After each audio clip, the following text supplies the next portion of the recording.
chat. But it's lovely to hear from you all. It's lovely of you all to come along. Thank you very much for joining me. Thank you very much for paying your fees and signing up. It's really very much appreciated.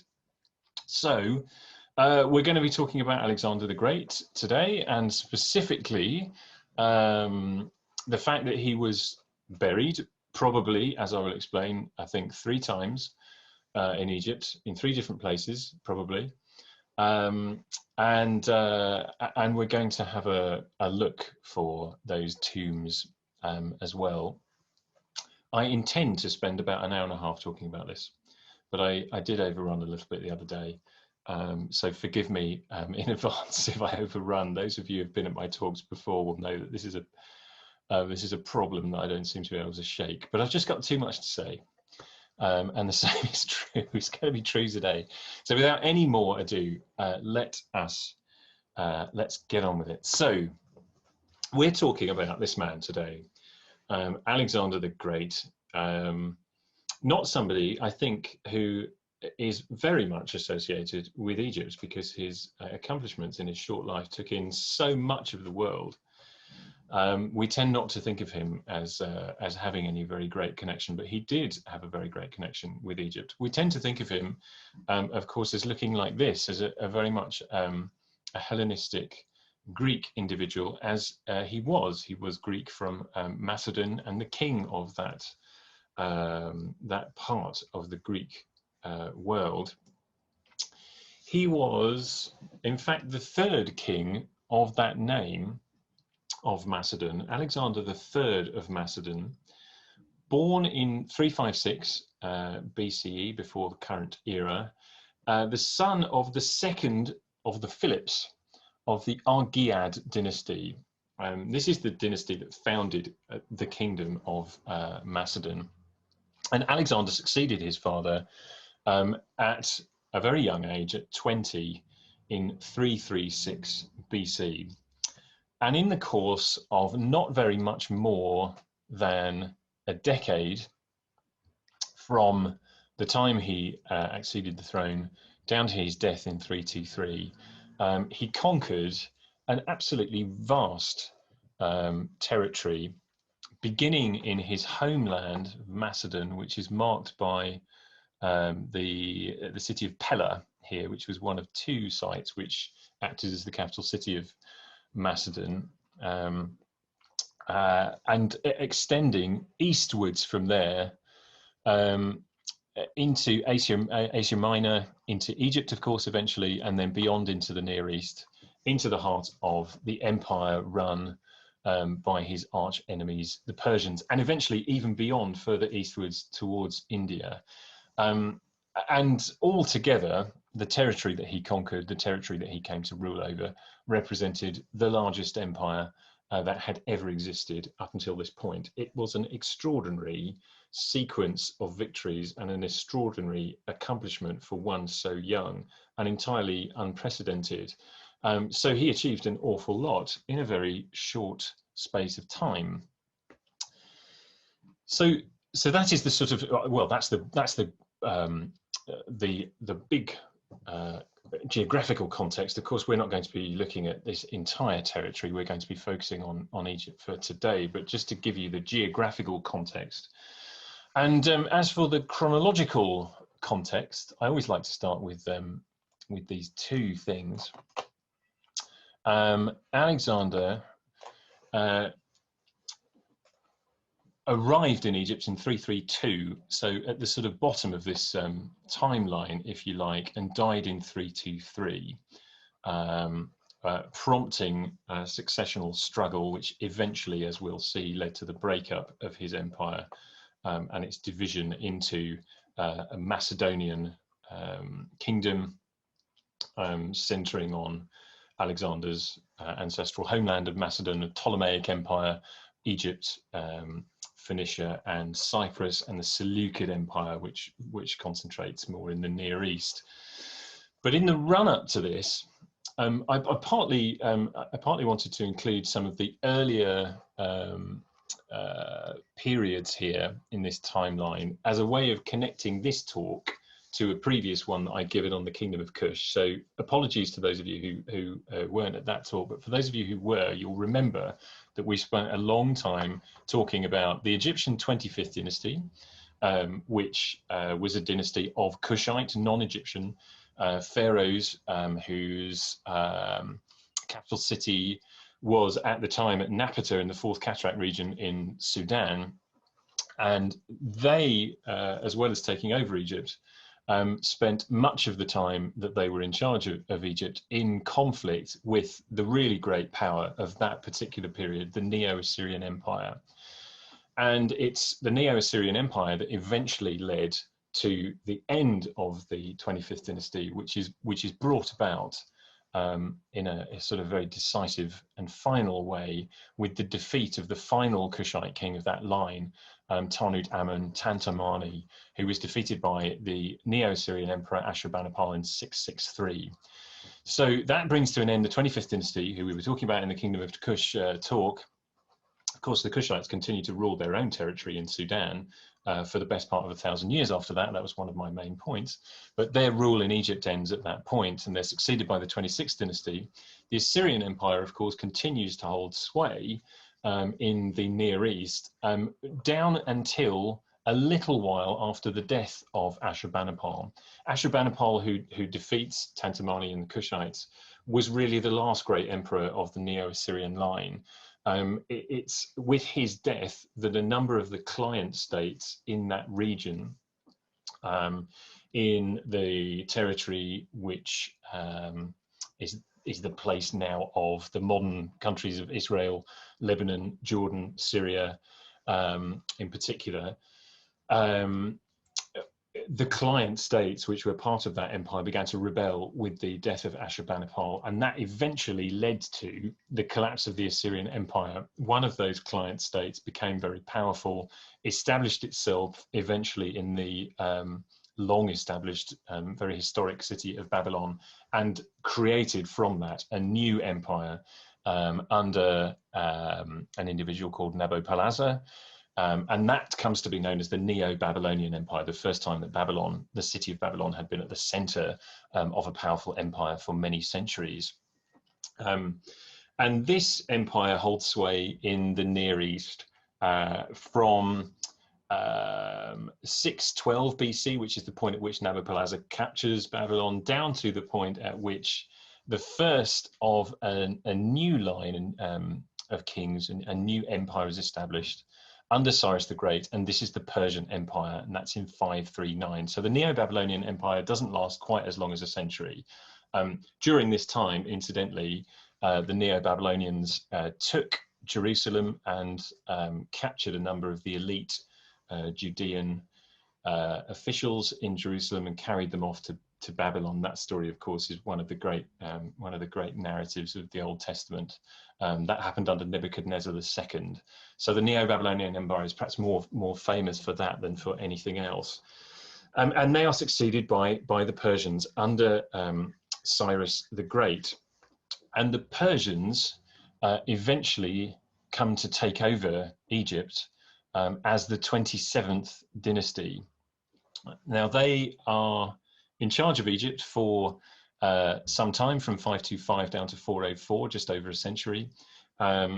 There's then a period of resurgence in Egypt under a series of native rulers, but the Persians continue to rule their own territory, and most of that area of the Levant, Israel, Lebanon, Jordan, a little bit of the sort of south and east of Turkey, Syria, and the Persian heartland in Iran as well, right the way down to 331, and that is the point at which they are finally defeated by Alexander the Great. So their empire holds sway in the Near East for a very long time. So as part of this, importantly, it's the Persians who are the great enemies of Alexander the Great, and his empire comes about as a result of his decision to take over their empire. And Egypt, of course, is an important part of this, is one of the most important parts of the Persian Empire, and ultimately of Alexander's territory as well. So the Persians, as we've just seen, came to came to take over Egypt in 525 BC with the defeat of the last king of the 26th dynasty line, the very short-lived Psamtik III, Psammeticus III, who was defeated at the site of Pelusium in northeastern Egypt, at the frontier between Egypt and the Near East, in 525 BC, shortly after the Persian Empire was established by Cyrus in 539. This seal, the Zvenigorodsky seal, which is now in the Hermitage Museum in St. Petersburg, is one of these great, very visual records of the coming together of different peoples. So what we're looking at here in the center is a very Persian looking emperor with the regalia of Persian emperor, this great spear, and he's got in front of him a defeated captive. And of course, everything is very much rendered in a kind of Persian style here, and yet it's believed that this is an Egyptian, and specifically it's the Egyptian pharaoh, on the basis of this crown, which, although, as I say, is rendered in the kind of Persian artistic style, but those of you who know your Egyptian crowns might just about recognize this sort of bulbous shape with a little circular shape at the top as the white crown of Upper Egypt, and then around it with this interesting sort of curl here, what appears to be a red crown. Of course, together this is what we know as the double crown, the red and the white representing Lower and Upper Egypt respectively, and of course Egyptian pharaoh was the lord of the two lands, Upper and Lower Egypt. And so this is the pharaoh apparently at the point of defeat by the Persians. So it's been suggested that this may even commemorate the Battle of Pelusium of 525, which is this moment when Egypt fell to the Persians and the Persians established themselves as kings of this new line, the 27th dynasty. So just to put the Persians into their own geographical context, this is Egypt over here, key sites highlighted by a few yellow pins here. The Persian territory is represented by these sort of reddish coloured pins. The Persian Empire was run from a series of cities that sort of functioned, had some of the functions of a capital. Perhaps the best known, the place where the Persian emperors were buried, is Persepolis, which is over here to the east, some way into Iran. Just for orientation, incidentally, the sort of orangey coloured pins are the key Assyrian cities of Ashur, Nimrud and Nineveh. So again, just to sort of give you an idea of how the center of power in the Near East was moving around. At the time the Kushites were defeated, the Kushite 25th dynasty were defeated by the Assyrians, this was their base. The Neo-Babylonian Empire based itself here at Babylon, which also became one of the key Persian cities, and their sort of the heartland of their territory was right over here in modern day Iran. Just to give you an idea of what Persians look like, this is Darius the First, the second of the kings of the line of 27th dynasty rulers in Egypt. This is a very Persian looking image of the king from the royal palace at Persepolis. But just to emphasize that they were Egyptian pharaohs, there are not an enormous quantity of objects like this, but enough for us to show that for around a century, the Persians were recognized as pharaohs in Egypt and were depicted as such. So here, in fact, is an image of pharaoh, a double image of pharaoh, Darius the First again, so the same individual as in the previous slide, wearing that double crown I was just talking about, the white with the red kind of around it, and the name of the pharaoh written very clearly in a cartouche underneath the ideogram, which we read as Nesu Biti, king of Upper and Lower Egypt, and then this is the name of Darius. Somewhat confusingly, this is read sort of Inturush. I'm not quite sure how that translates into Darius myself, but that is how his name was written in hieroglyphs anyway. So Persian kings, but very much recognized in Egypt for a century as the rulers, however reluctant the Egyptian population might have been about that. So just to give you a little bit more detail, the first of the Persian line to to rule in Egypt was Cambyses II. It's Cambyses II who engaged Psamtik at the Battle of Pelusium. He was succeeded very, very briefly, a few years after that victory, by a couple of ephemeral rulers, but they were eventually succeeded by Darius I, who we just saw, who had a much longer reign of a few decades. Subsequently, Xerxes I, Artaxerxes I, another couple of ephemeral rulers, then Darius II, and it's with the death of Darius II and a subsequent successional crisis that some rebellious Egyptians were able to re-establish themselves. So the first of these is an individual called Amyrtaeus, who is the only king attested for the 28th Egyptian dynasty. So the whole dynasty, just one guy. And there are 4 known individuals for the not terribly well-known and established 29th dynasty: Nepherites, Samuthis, Achoris, and another Nepherites. And then the 30th dynasty, the last native line of kings in Egypt, much better attested. It seems to have been a period of revival in monumental architecture, some very fine examples of sculpture, shrines. For example, there's a very fine 30th dynasty shrine of Nectanebo II in the British Museum and Sculpture Gallery. There were 3 kings in this line, 2 who, to use the Greek form of their name, called Nectanebo, with a teos in between. The Nectanebos are much better known than teos. And as I say, this seems to have been a time of some sort of resurgence in building and art and sculpture and things, but that line is brought to an end by the return of the Persians. So essentially, during this period, 28th, 29th, and 30th dynasties, as far as the Persians were concerned, Egypt was still a part of their territory. It was still a part of their empire. They just considered Egypt to be in revolt. It was always their intention, it seems, to reclaim it, and they did so under Artaxerxes III. And there were 2 further rulers of Egypt, 2 further Persian rulers, Artaxerxes IV and Darius III. And this second wave is sometimes called the 31st dynasty, although the original version of Manetho, the historian who gives us this system of dynasties, didn't include a 31st. He stopped with the 30th. It's more usually called the Second Persian period for obvious reasons, or the Second Persian domination. So that's the background that sets the stage for Alexander's arrival. This, incidentally, is what Manetho, the great historian who was writing not very long after the time of Alexander the Great about Egyptian history from the very first time, the very beginning of the first dynasty, down to the end of the 30th. This is what he has to say about the end of that last period of native rule. Ochus, which is a Greek form of the Persian name Artaxerxes III in this case, possessed Egypt when he had driven Nectanebo into Ethiopia. Thereby the kingship of the Egyptians was destroyed. So far, Manetho.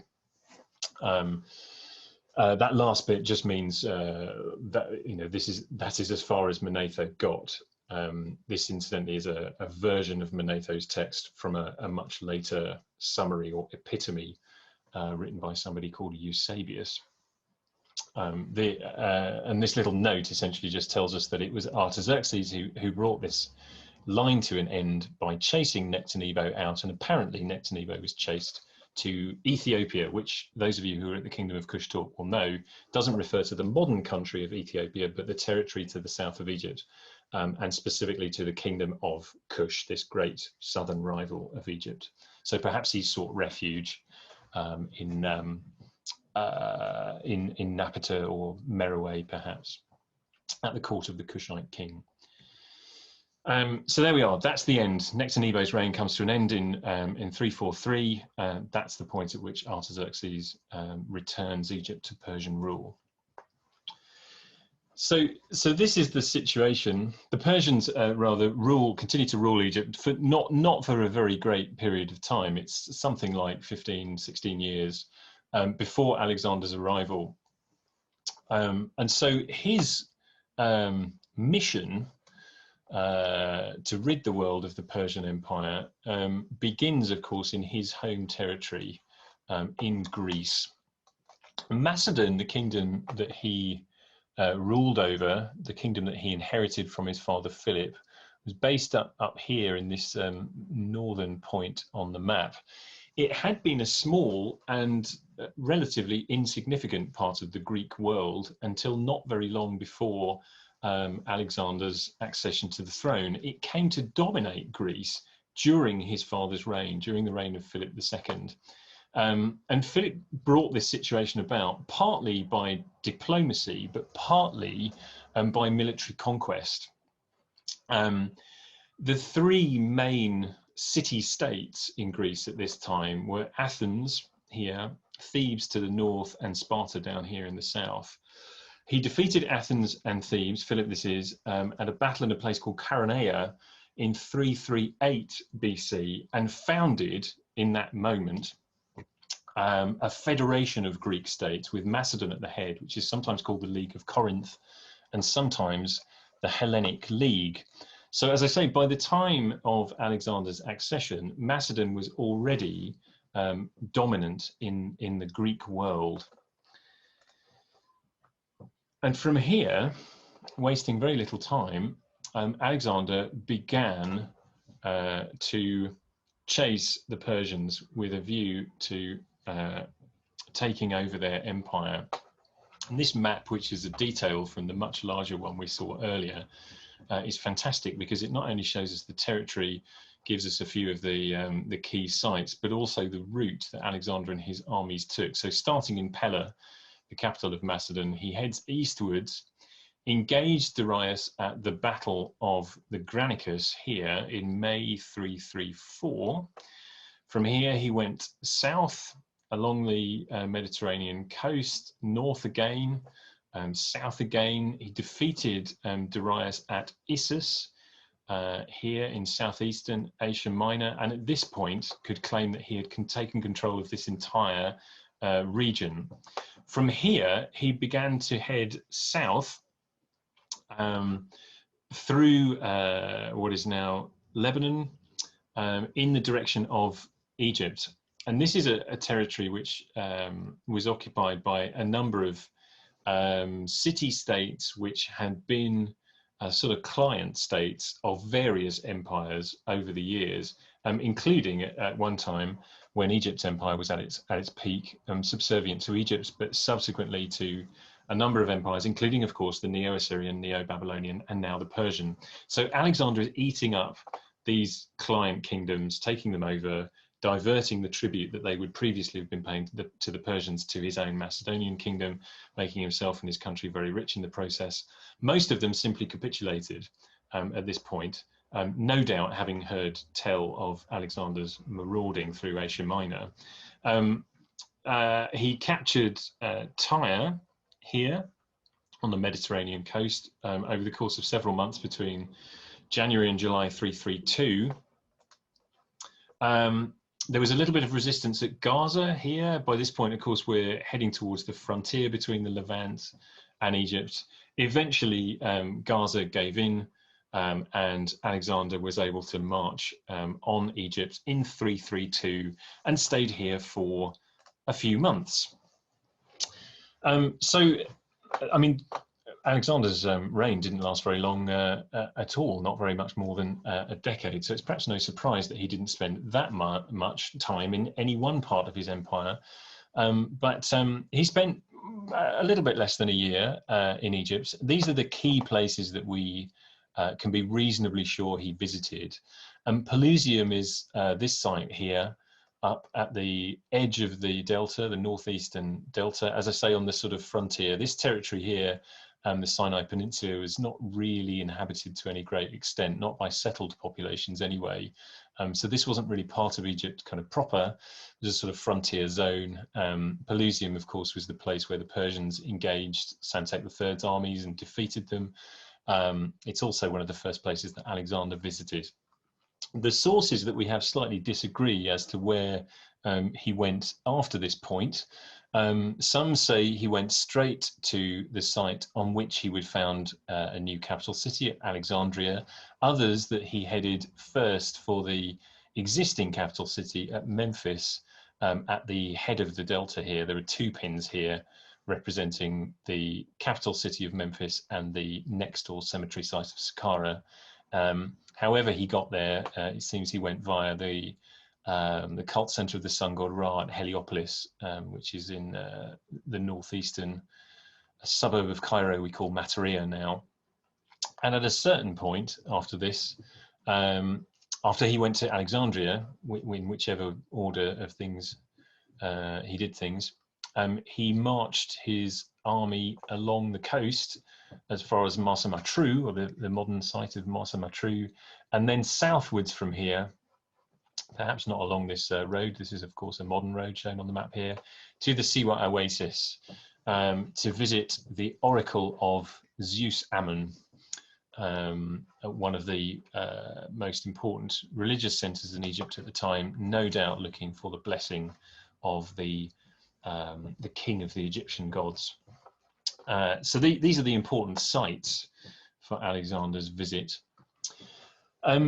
It seems that he probably spent most of his time at Memphis. This makes sense. It was, after all, the capital city. It was fortified as well, which meant that it would guarantee him a certain amount of security. It was also the site of another of the Egyptians' main cult centers. The Temple of Ptah was in the center of the ancient city of Memphis, the creator god Ptah.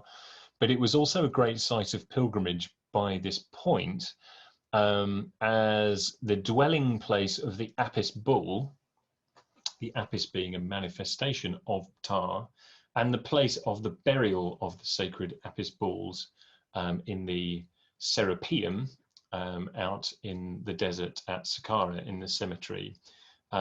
Alexander was a very religious man himself, and very impressed, so we're told, by the Egyptians' devotion to their gods and their piety. So this partly informed, no doubt, his visit to Siwa, and also will have been something that very much impressed him about Memphis as well. The temples at Memphis, the Serapeum, associated cult buildings around there as well, would have been among the most impressive in Egypt at this point, and they would have left a great impression on him, no doubt. He seems to have been crowned as pharaoh in Memphis, as you would expect, and it's presumably at this time that he decreed that various monuments should be set up in cult centers around the country at the same time in his name. And perhaps the best preserved and best known of these is somewhere that he most probably never visited himself, in ancient Thebes, Egyptian Thebes rather than Greek Thebes, of course, which is the modern site of which, of course, we know as Luxor. And here in the Luxor temple, he set up a new shrine to the god Ammon. Ammon dwelt some 3 kilometers to the north at the Temple of Karnak, but visited the Temple of Luxor annually at the time of the festival of Opet. So it's in this shrine that Alexander built that the statue of the god Ammon would have been received every year. It's a very grand shrine, and decorated with repeating scenes, more or less showing the same thing in every case, with little sort of variations in the details here and there. But it seems exactly like this one that you see on the screen here, of the god Ammon on the right-hand side, holding a was scepter and wearing this twin-plumed crown, which is very distinctive, allows us to identify him very easily, even without the hieroglyphic label above. This is Ammon in combination with the sun god Ra, Ammon-Ra, the king of the gods, he's called here. And he's facing the newly crowned pharaoh. This is Alexander the Great, looking absolutely the part as a newly crowned Egyptian pharaoh, wearing again this double crown, the white crown of Upper Egypt and the red crown of Lower Egypt, with full Egyptian titulary, as you can see here, just above and in front of his head. He's given the title the King of Upper and Lower Egypt, the lord of the two lands, Seta-ben-Ra, Meri Ammon, the son of Ra, the lord of arisings, Alexandros. And this is the nomen, the name that he came with, the name he was born with, written out phonetically in hieroglyphs. Alexandros. I'm sure you can pick those signs out, those of you who can read their script. So absolutely, Alexander the Great, who, as I said at the start of the talk, we sort of tend to, I think most of us think of as being a very Greek-looking individual, but here absolutely depicted 100% in Egyptian style. So following his time in Egypt, Alexander, of course, continued his campaign. Egypt, by the way, fell without any resistance. The Persians had no army stationed in Egypt at the time, it seems. The country was governed on behalf of the Persian emperors by a satrap, this being their word for a sort of local governor. Egypt was the sixth satrapy of the Persian Empire. And the satrap, a man called Mazakhez, with no army to support him, simply had to capitulate. So there was no fighting at all on Alexander's part. Egypt simply fell to him, as so many of these other city-states in the Levant had done. Having spent a bit of time in Egypt, he continued his campaign. He defeated Darius again at the site of Gaugamela, which is up here on the Tigris River in 331 BC, the same year he left Egypt. From here, Darius, he engaged Darius here. Darius fled to this place here, Ecbatana, which was one of those capital cities of the Persian Empire.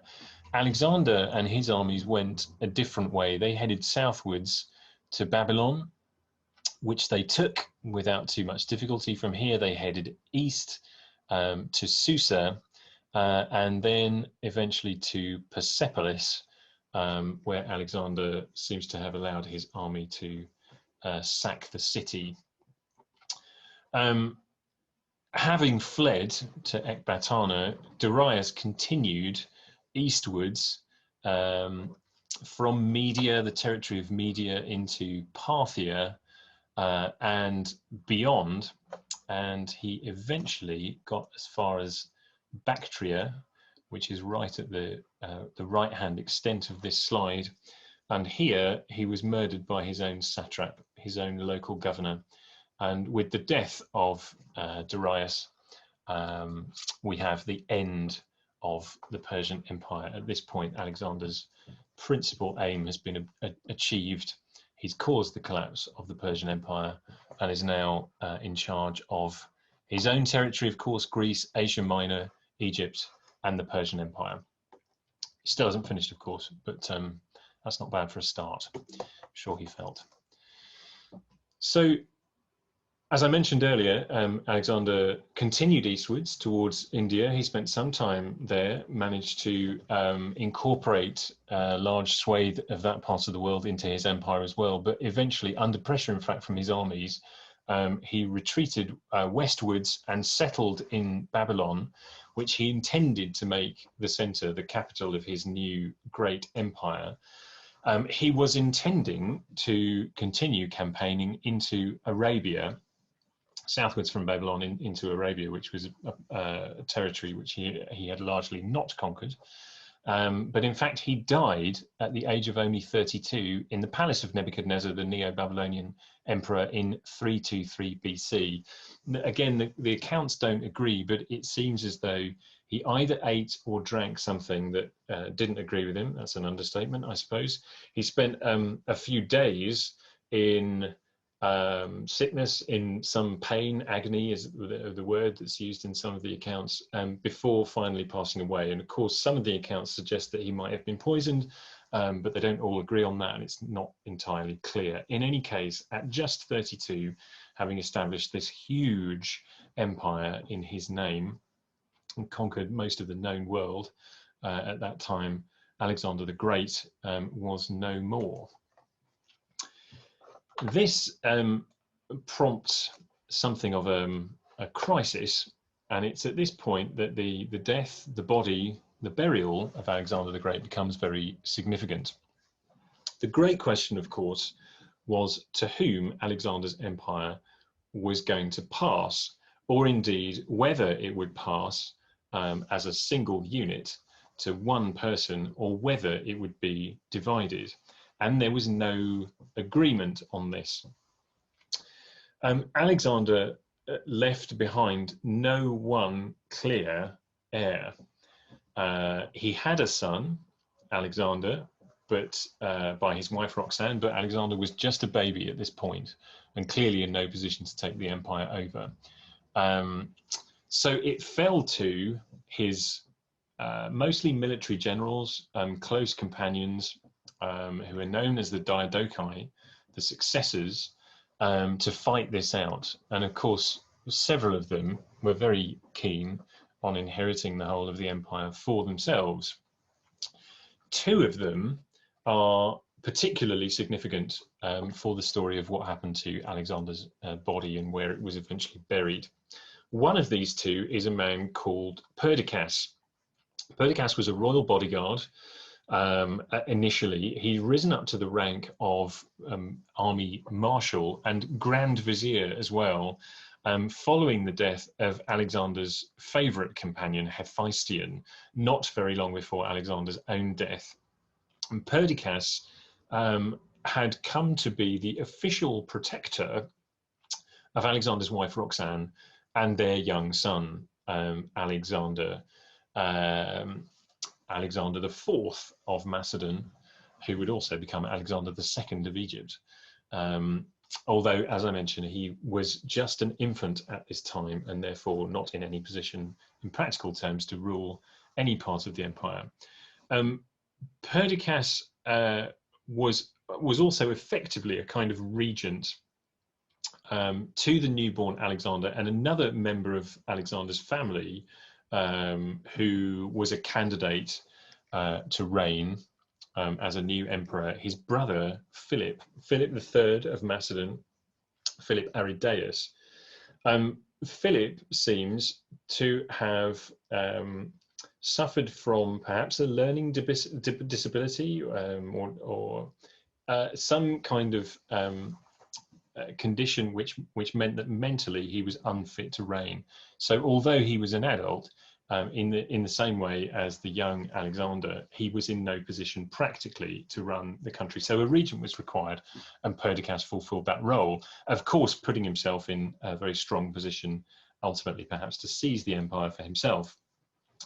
Another of the Diadochi is a man called Ptolemy, son of Lagus, another of Alexander's generals, and a close personal companion. He rode at Alexander's side through Asia Minor and shared that journey through Egypt to the Siwa oasis, which was, despite the presence in modern times of a good road from Matru to Siwa, an extremely arduous, difficult and dangerous journey across the desert in Alexander's time, and Ptolemy had been there throughout. The successional crisis seems in part to have hinged on what happens to Alexander's body. It seems to have been accepted by all concerned that whoever was the person in charge of the burial of Alexander would become the designated heir to the empire. Now, given that they couldn't agree on how this was going to play out, Alexander's body was not cremated in the Macedonian tradition. It was embalmed and preserved intact, more in the kind of Egyptian tradition. He was essentially mummified, and his body then preserved while the arguments played out. And in fact, these lasted for the best part of 2 years. And in that time, not only was the body preserved, but a very, very elaborate series of shrines, eventually placed on a wheeled catafalque, was prepared in order that Alexander's body could be paraded around and ultimately moved to wherever it was going to be buried. Late in 321, all of those preparations were ready, but there had still been no decision as to where the body was going to go. And the sources, again, there's these classical sources I keep referring to, which we'll see in a bit more detail as we go along, don't agree. But it seems, as Pausanias tells us in his description of Greece, this is what happened. Upon the death of Alexander, he tells us, he, that's Ptolemy, it was, who resisted those who wished to give the dominions of Alexander to Aridaeus, the son of Philip. So Ptolemy is not terribly happy about the idea of Philip Aridaeus inheriting the whole empire. Ptolemy was responsible for the different nationalities being divided into kingdoms.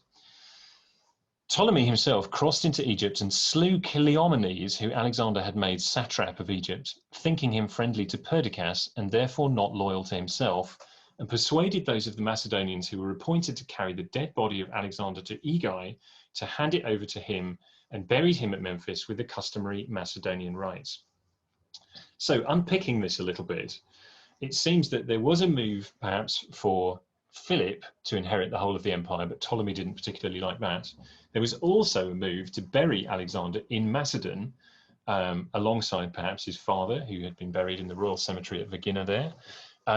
But Ptolemy resisted this as well, and skipped to the end. It turns out that Ptolemy managed to persuade them that instead Alexander should be buried in Memphis in Egypt. And this is echoed by one or two other sources as well.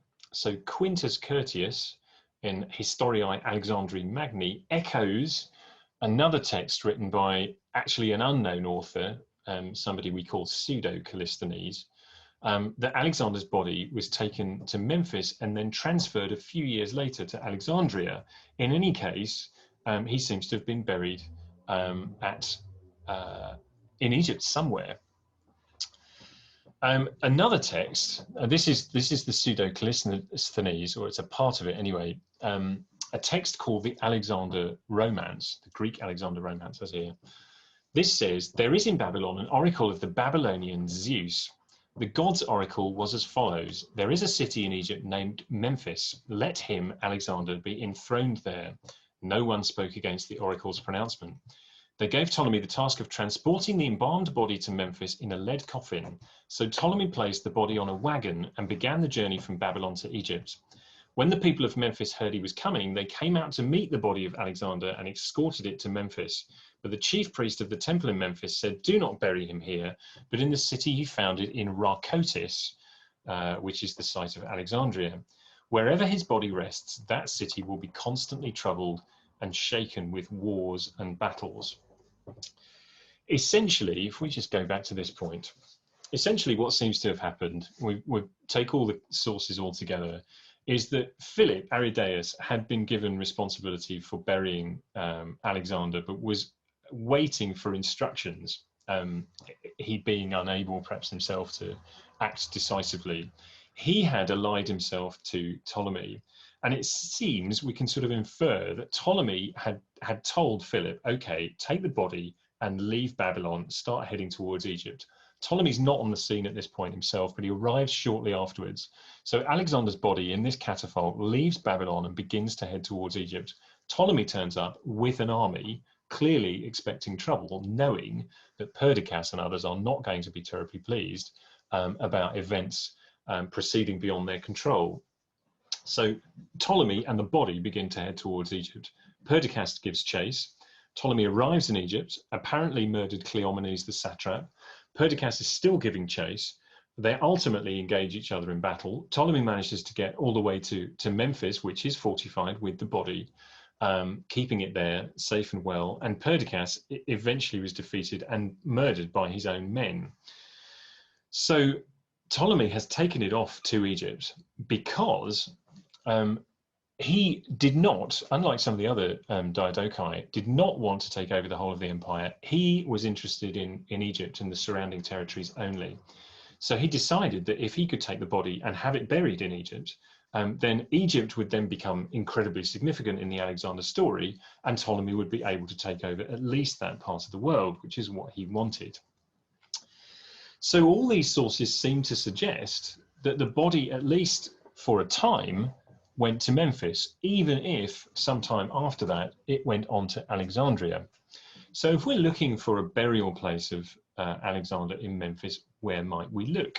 Well, of course, we know that the cemetery attached to the ancient capital city of Memphis was at Saqqara, nearby.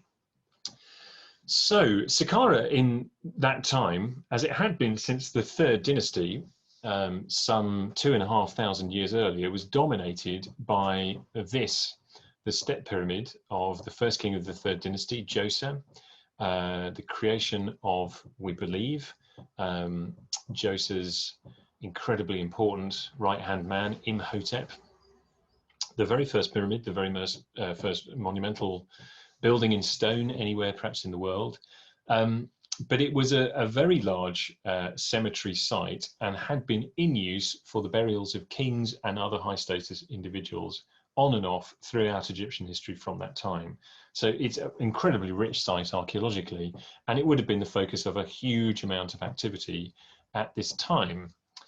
So Saqqara is, as I mentioned earlier, is right next door to Memphis. So we're just here at the delta head, and Ptolemy would have brought the body probably again via Pelusium down the edge of the eastern delta and into the capital city here. So Saqqara is dominated by the step pyramid, as I say. This is the step pyramid enclosure here, pyramid itself in the center. And this, as well as being the dominant marker in the landscape, although the cemetery extends to the north and to the south and to some extent to the west and to the east, it's this central point, or particularly the area to the north of the step pyramid enclosure, immediately to the north, there would have been the focus of a great deal of cult activity in late period Egypt. In other words, at the time of the 30th dynasty, second Persian domination, and the time of Alexander's visit, and just after. This map is useful because it shows us what would have been the really key features in the site at the time. So this previous image, of course, is a satellite image from Google Maps. Again, step pyramid enclosure in the center here. The step pyramid enclosure is here on the map, and it's these areas, particularly immediately to the north and then a little way north of that in the North Saqqara Plateau, that were very significant at the time and of interest here. So I draw your attention to a few of the most important features. There's a processional route leading across the desert here, labeled Avenue of Human-Headed Sphinxes. This is what we call the Serapeum Way, which led roughly from the city, which would have been off to the east, somewhere here in the Nile Valley, via what's called here the northern enclosure. This is the enclosure of the Bubastion, I think, the temple dedicated to the cat goddess Bastet and associated cult buildings. These lead to the processional route, the Serapeum Way, which terminates here in another sequence of cult buildings, and then what's labelled here Serapeum enclosure. The Serapeum was the place of the burial of the sacred Apis bulls. Those of you who were at my Searching for Imhotep talk will be perhaps a bit more familiar with some of the archaeology here. Off to the north, we have further catacombs for the burial of other sacred animals. There are cat burials in this area around the Bubastion. There's a dog catacomb up here for dogs associated with Anubis, ibises up here and here associated with Thoth, hawks, Horus, baboons, also Thoth, and the mothers of Apis, the cows that gave birth to the Apis bulls buried down here. This would have been a great place of pilgrimage for many thousands of people at around this time. The Serapeum is the best known of all of these, and it would have been the most important. The ibises, hawks, baboons, dogs, cats that were being buried were not unique. There are thousands and thousands and thousands of these animals mummified, buried in these places. And if you were a pilgrim, and you wanted to make an offering to one of those gods, to Horus, Isis, Thoth, etc., then you would pick an appropriate mummy, which you could buy from somebody perhaps on the necropolis or perhaps down in the city, and they would then be buried in your name in these catacombs. What's different about the Serapeum and the Mother of Apis catacombs is that the animals that were buried there were unique. So the Apis bull, each one of the Apis bulls was considered to be the living manifestation of the god Apis, a manifestation himself of the god Ptah. Each time a bull died, having spent its life in the temple in Memphis, it would have been buried in these enormous vaults, which we now call the Serapeum. There's more than one series of vaults. This is the greater vaults. These long passageways opening from which are vaulted chambers. You see one of them here, into which are placed these enormous sarcophagi, which would have received the burials of the bulls themselves. But it's the area around the Serapeum that's maybe of interest to us here. You'll remember that processional route, the Serapeum Way, was lined with human-headed sphinxes. The Serapeum and the whole area was discovered for the first time by Auguste Mariette in around about 1851. Frenchman who, Mariette is the Frenchman who established the Antiquity Service and the Egyptian Museum, the National Museum Collection. And his first great discovery in Egypt, the first of a number of extremely important discoveries, was of the Serapeum. He excavated the catacombs and also the Avenue of Sphinxes and removed a number of those sphinxes to his home country of France, and they're now on display in the Louvre in Paris. You can see some of them here, all lined up. A number of them went to various different museums, but the best collection is now in Paris. There's very, very little to see in that area now, but the area has been exposed twice in recent history, once by Mariette and once again in the 1940s by an Egyptian archaeologist called Makramala. And these photographs were taken during that second phase of excavations, and they reveal a great deal more archaeology than you can see from the surface now. Those of you who have visited the Serapeum lately will know that on your way up to the Serapeum entrance, you are essentially in a sort of bare and featureless looking desert, but there is an awful lot underneath the ground. The Serapeum is ahead of us here. This is the route leading up to the Serapeum, the dromos, to use the Greek word. And the key feature here is this semicircle of statues off to the left here. These statues are very much not Egyptian in style. They are Hellenistic Greek style statues. Collectively, they are known now as the hemicycle of philosophers. We don't know the identity of each of the individuals depicted in these statues, but they include philosophers like Plato, but also poets. Homer is one of them, and they are very much representative of Hellenistic Greek culture rather than traditional Egyptian culture, and yet they occupied an incredibly important position in this most important of Egyptian monuments. So this is incidentally, this is how they appear now, or at least three of them. They've been protected now by a concrete shelter, which you can see just behind these three statues here. So the statues themselves are exposed and protected by this shelter, although it slightly, I think, spoils the way that they look now, and the concrete shelter, of course, being very much a modern addition, but it's doing a good job of protecting them anyway. But you can also see that they have suffered. Some of the masonry that would have supported the statues and stood in between them has disappeared. I don't know what's happened to that. The statues themselves seem to have suffered since this photograph was taken in the 1940s. And of course, all of the rest of the archaeology that we saw in the previous photograph here is all very much vanished now. Either, I don't know, honestly, either taken away to storage somewhere, or more likely, I think most of it just disappeared underneath drift sand. The philosophers were in, as I say, an incredibly important spot here. And this is the hemicycle, the statues themselves represented by these little squares. And this is the avenue of sphinxes leading up to it. And what happens is that avenue of sphinxes leads roughly from the city of Memphis, as I explained, which is over to the east. The orientation is reversed here, so south is at the top of the map, and this is north, this is east, and this is west over here to the right.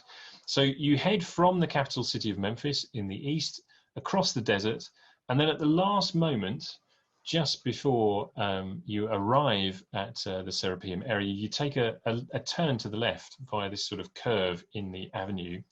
Incidentally, each one of these little rectangles represents a human-headed sphinx.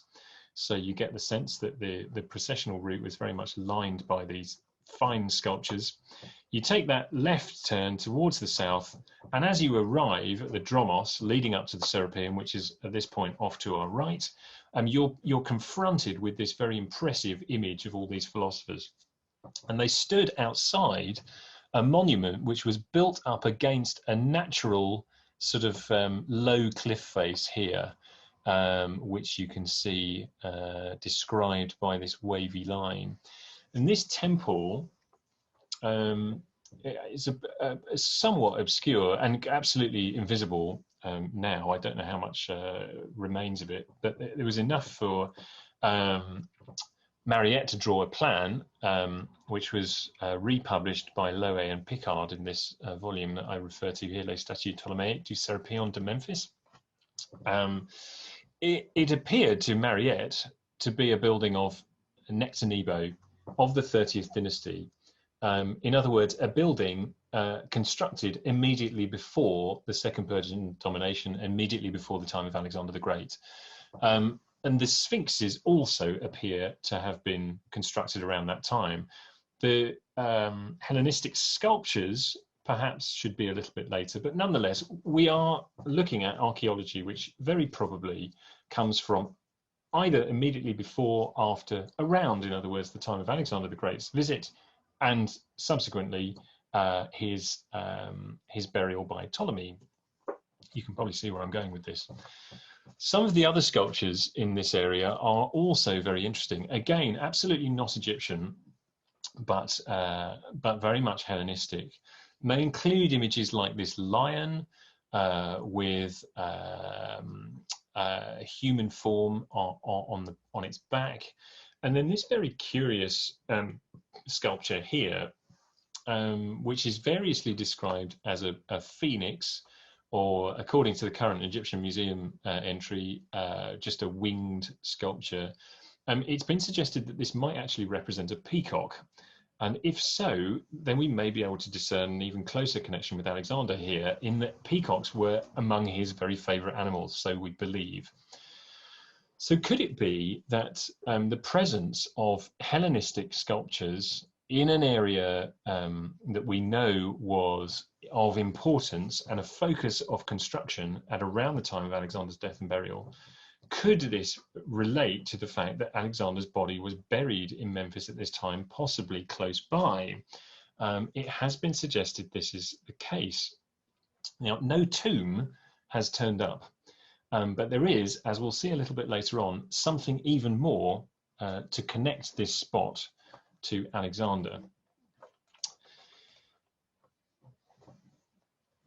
In any case, following the arrival of the body with Ptolemy in Egypt, there's then a few years when this successional crisis continues to rage, and even though Alexander's body has presumably by this point been buried and Ptolemy has began to set himself up in Egypt, the issue of what was going to happen to Alexander's empire still remained to be settled finally. And these are some of the key moments in that succeeding period, at least as far as Egypt is concerned. In 317 BC, Philip, Alexander's half-brother, Philip III, Aridaeus, was murdered by his own mother, Olympias, who continued to be an important player on the scene. In 316, Olympias herself was stoned to death, apparently on the orders of another of the Diadochi, Cassander, who by this point had become king of Macedon, or at least claimed Macedon for himself. A few years after this, Alexander's wife Roxanne and their infant son, a boy, still a boy, but no longer a baby, at least by this point, were murdered. The following year, Alexander's sister, Cleopatra, was murdered, probably on the orders of another of the Diadochi, Antigonus. So we've got what would become familiar as a kind of very characteristic Hellenistic struggle for power here, with various different people bumping their rivals off in order to clear the way for themselves. So Cassander, as we've seen, wants to claim Macedon and managed to do that. Antigonus had declared himself Basileus, king of the whole of Alexander's empire, but it seems that he wasn't going to get anywhere with that. And in fact, not long after this point, this division of the empire into three main parts seems to have settled into being the way that things were going to play out, and indeed it did. So Ptolemy came to control Egypt, and as I mentioned, Phoenicia, which is the territory up into the eastern Mediterranean, and then the island of Cyprus, which is became an important naval base for Ptolemy and his territory. Babylon, the heartland of the previous Persian Empire, including the city of Babylon itself, which Alexander had intended to make his capital, came under the control of another of the Diadochi, Seleucus, and it's from his name that a new empire in that region began to take shape, to establish itself, the Seleucid Empire. And of course, we have Cassander in Macedon. So these are the new three parts of Alexander's empire. Ptolemy had waited to become fully fledged pharaoh until 305, but he was crowned at that time Ptolemy I, with the cognomen Soter, which means saviour, and he reigned from that point down to around 282 BC, by which time, of course, his and his line's control of the country and surrounding territories was very firmly established. So what happens to the body of Alexander after this point? Well, again, we turn to these classical sources.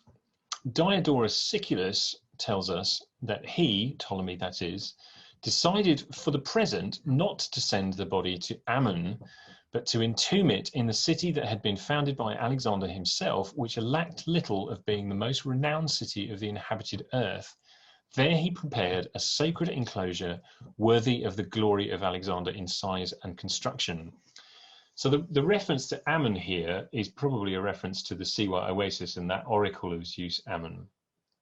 Some of the sources seem to suggest that Alexander wished to be buried in Siwa, but they're in a minority.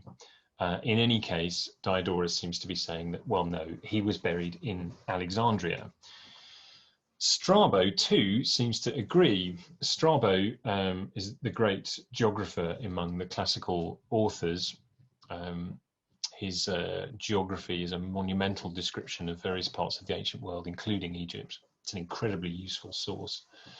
He tells us of Alexandria that the body of Alexander was carried off by Ptolemy and given sepulture in Alexandria, where it still now lies.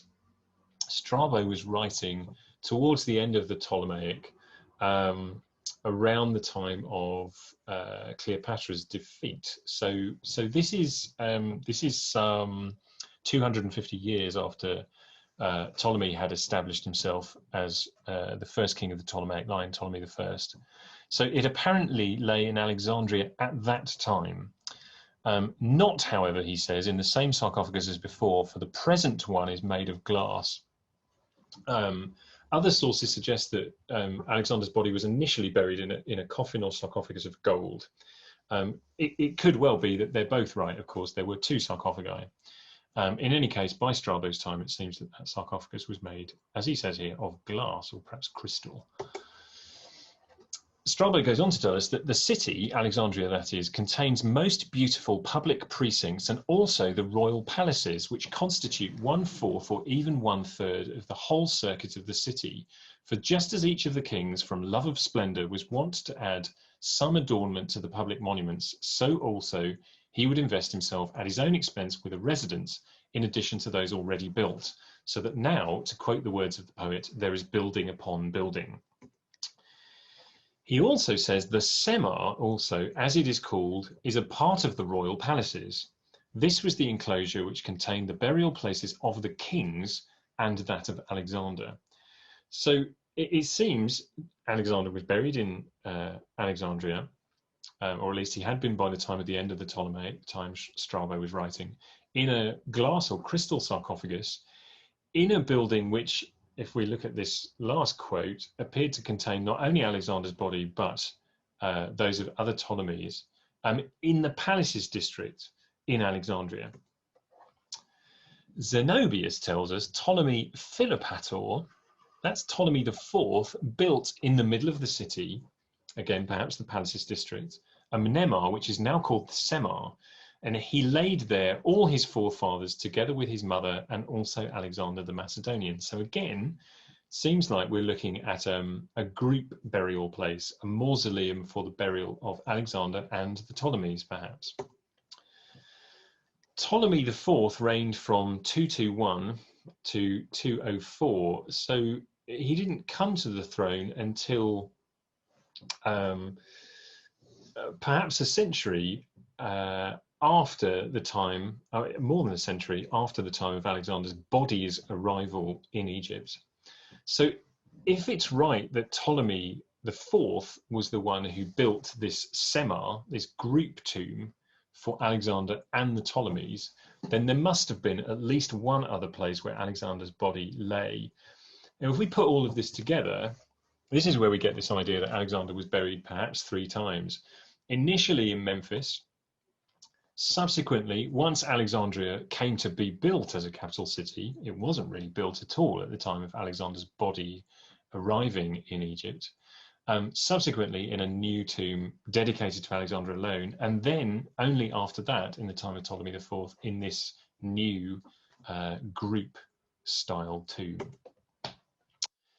We also learn a little bit more about what the tomb might have been like from the accounts of people who visited it, celebrity visitors, including Julius Caesar. And the Pharsalia tells us that in eager haste, he, Julius Caesar, went down into the grotto hewn out for a tomb. There lies the mad son of Philip of Pella. The dead Ptolemies and their unworthy dynasty are covered by indignant pyramids and mausoleums. The mad son of Philip of Pella is Alexander the Great, of course. Apparently in a grotto, a subterranean tomb perhaps, hewn out as a place to receive his body. Not long after this, Octavian, who would become the first Roman emperor, Augustus Caesar, had the sarcophagus and body of Alexander the Great brought forth from its shrine, and after gazing on it, showed his respect by placing upon it a golden crown and strewing it with flowers. Being then asked whether he wished to see the tomb of the Ptolemies as well, he replied, "My wish was to see a king, not corpses." So again, it looks as though we're looking at a monument that housed the burial of a number of pharaohs of Egypt, including Alexander and his successors. Cassius Dio gives us a record of the same event, Augustus Caesar's visit. After this, he viewed the body of Alexander and actually touched it, whereupon it is said a piece of the nose was broken off, but he declined to view the remains of the Ptolemies, though the Alexandrians were extremely eager to show them, remarking, "I wish to see a king, not corpses." So, to Alexandria, great city of the ancient world, and still the second largest city in Egypt, on the Mediterranean coast, a very beautiful place, with quite a different character from many Egyptian towns and cities as a result of being by the sea.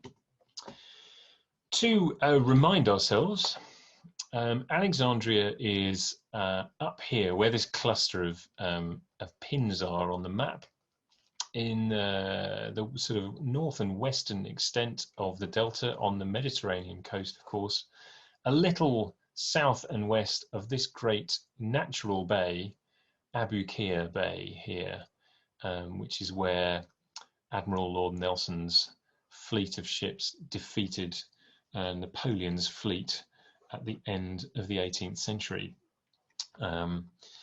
Just zooming in a little bit, this is Abukir Bay here. These three pins represent the ancient cities of Canopus, Meneuthis, and Heraklion here.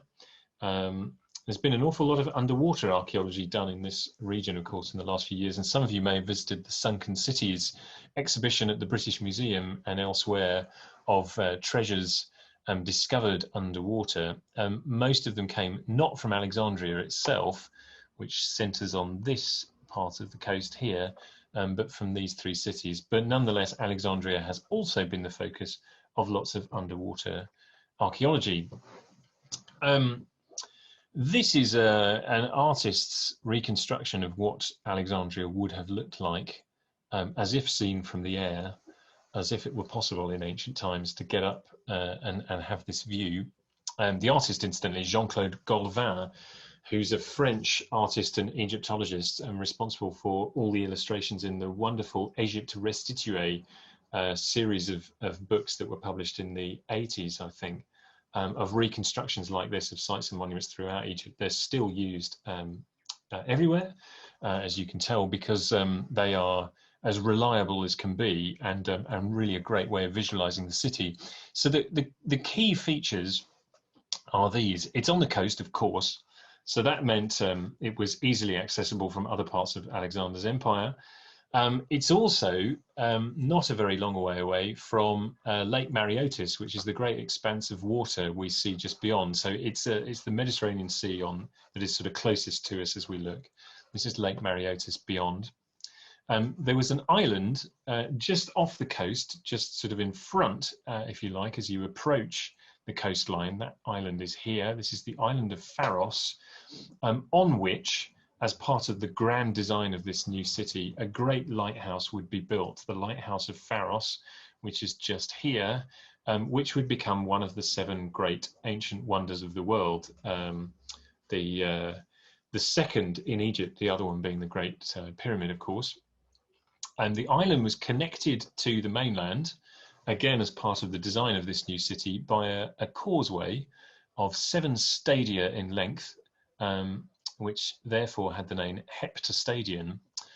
And then the city was enclosed by a wall, which you can see running around the edge here. And then inside these walls, the city was built to a grid plan with 2 main streets running through the center, one going in approximately a sort of west to east direction across here, and another running north-south, probably from this little peninsula jutting out into the sea here, the Lochias Peninsula, running from the peninsula in the north down to another artificial harbour built onto the lake here in the south.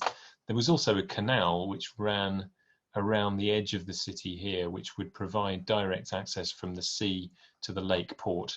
The lake then provides access to the canopic branch of the River Nile, which then provides access to the rest of Egypt. So it was extremely well located strategically.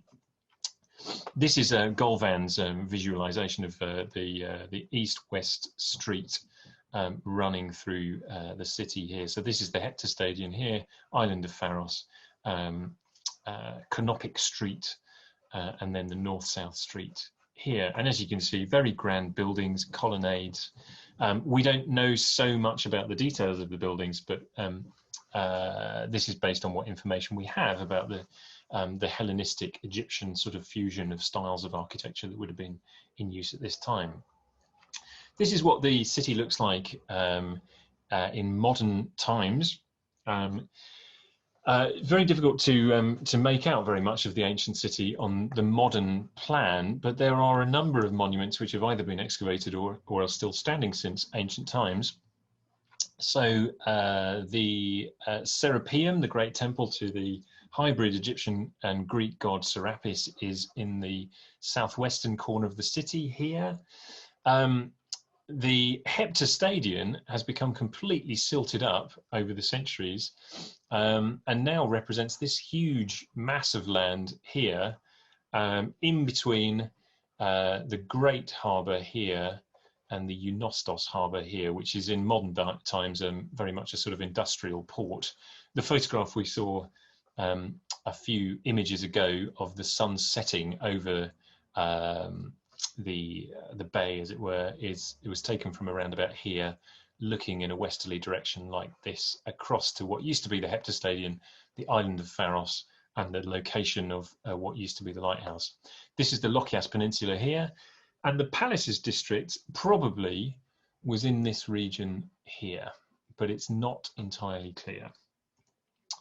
So just to change the orientation of the map a little bit, north is directly up here. So I've just shifted the orientation slightly here so that this image matches this map reasonably closely. So keep your eye on the harbour here, what used to be the Heptastadion, the Lochias Peninsula. You'll hopefully see things a bit clearer here. So this is where the Heptastadion was, we believe. As you can see, it's all silted up. This is the present coastline. So the Pharos Island is now very much a part of the mainland. This is labelled as the Royal Palaces district here. And these are the postulated locations of these two great streets, east-west and north-south, and then the lake harbour and the lake beyond here. One interesting feature of the map here is that this is thought to be the line of the ancient walls of the sort of city at its peak in Ptolemaic and Roman times. These are the Arab walls here. And this is an important part of the story of the city.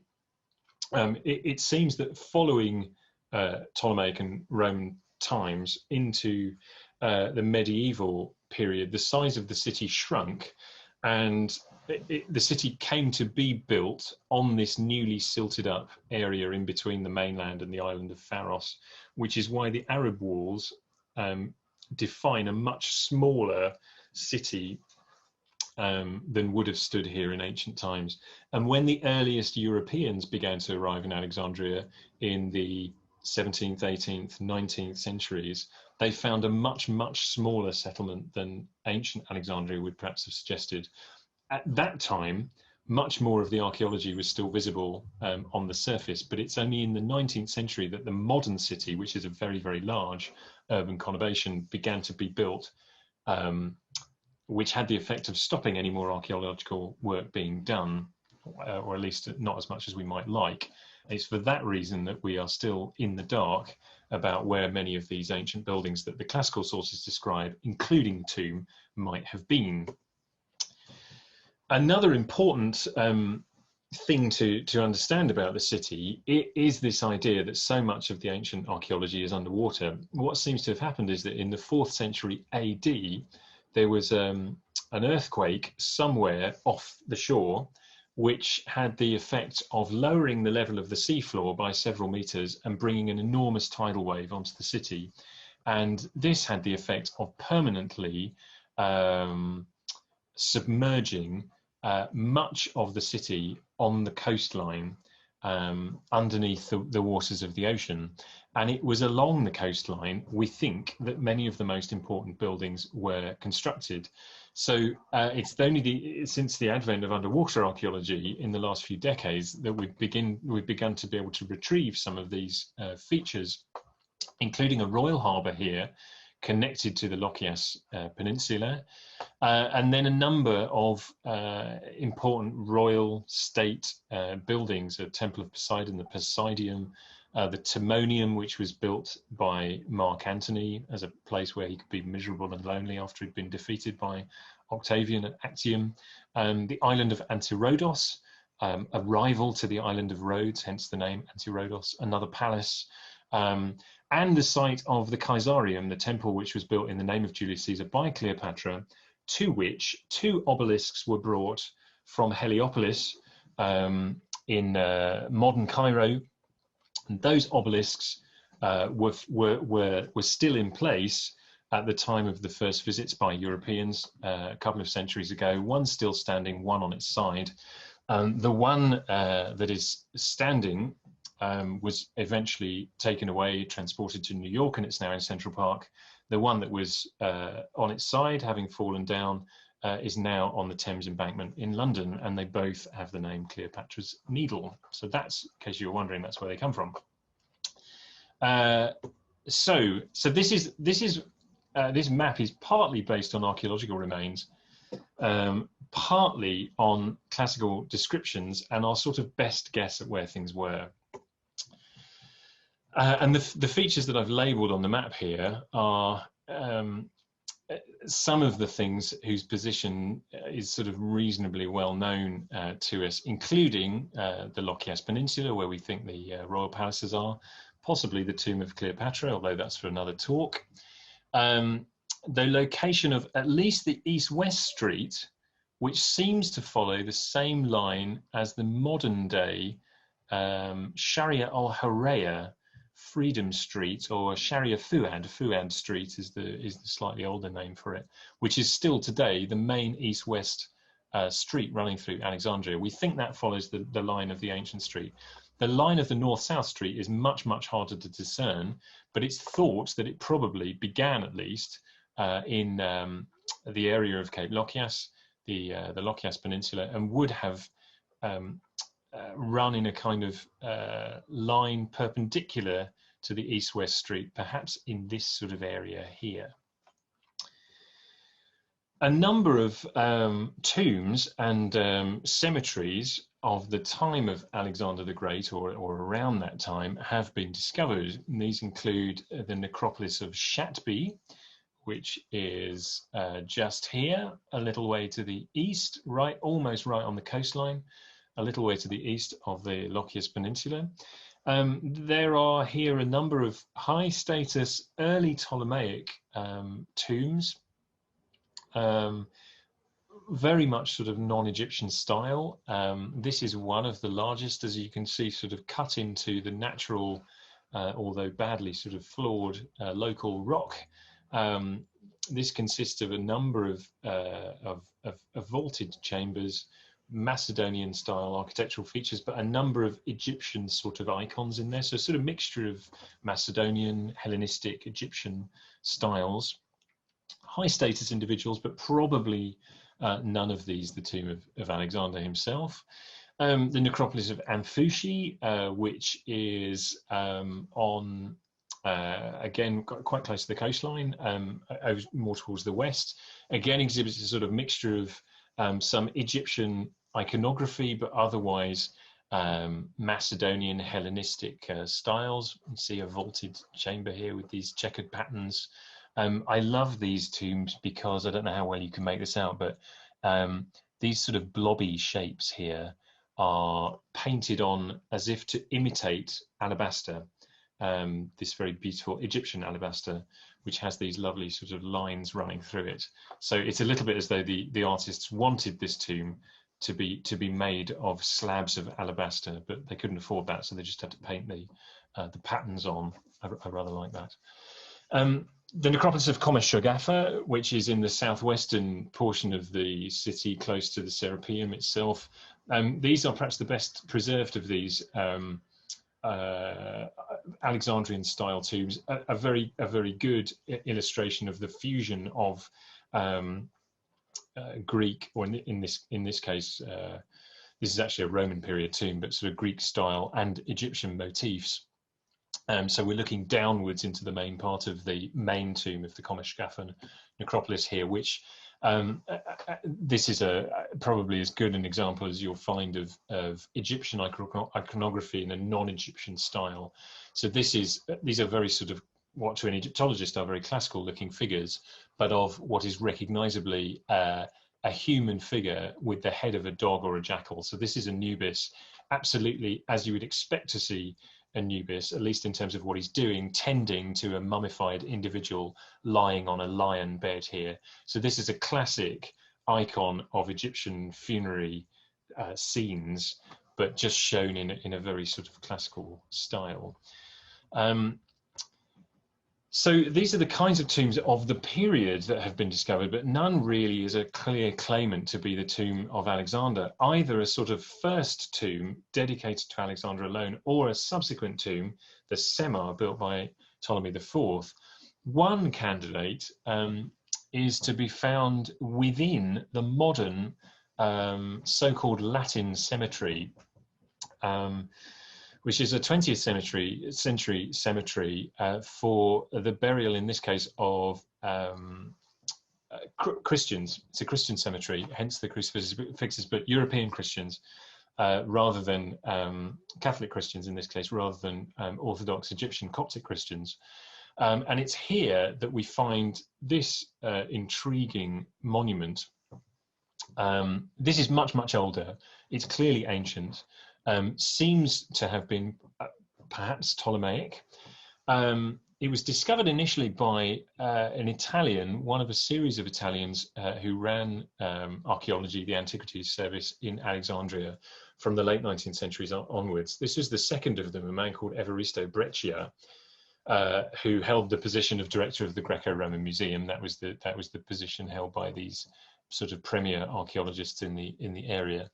In 1907, he discovered a series of these huge alabaster slabs in this part of the world, now occupied by the Latin cemetery. He said nothing about it at all at the time in print, but a few years later in a guidebook, he mentioned that he had found these slabs and that they appeared to be early Ptolemaic in date.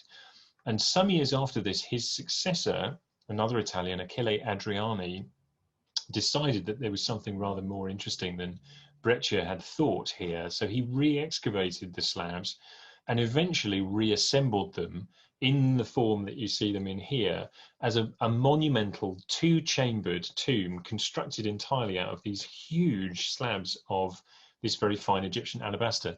You can perhaps see these interesting patterns inside here. It's these patterns that were painted on by the artists in the Amfushi tombs.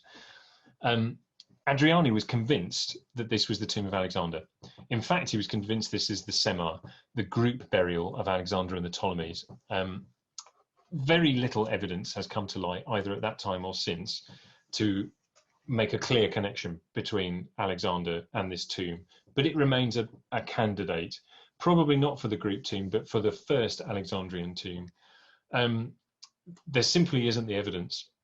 But it's also possibly not quite in the right place. It's at the eastern extent of the ancient city, not in the center where we think the palaces district was to be found, and where we imagine both of the Alexandrian tombs of Alexandria are likely to have been found. Another possible candidate, or another site which has been proposed as a candidate for the location of the tomb, interestingly enough, is now the place of a mosque, the Mosque of Nabi Daniel, which you see here. In 1850, a character called Ambroise Scilizzi, who was a translator, facilitator, he worked for visiting foreigners, helping to facilitate their trips to Egypt, showing them around, helping to arrange accommodation, transport, translating for them, that kind of thing. He visited the crypt in the Mosque of Nabi Daniel and said that he saw there a crystal sarcophagus, echoing Strabo's description of the glass sarcophagus in which Alexander's body was supposedly kept, containing a mummy wearing a golden crown. Sadly, although this story did the rounds for some time, there's absolutely no evidence that he saw any such thing, and it's likely that Scilizzi actually was just trying to drum up business for himself. There is an interesting crypt underneath the mosque, but it doesn't seem to contain the body of Alexander the Great.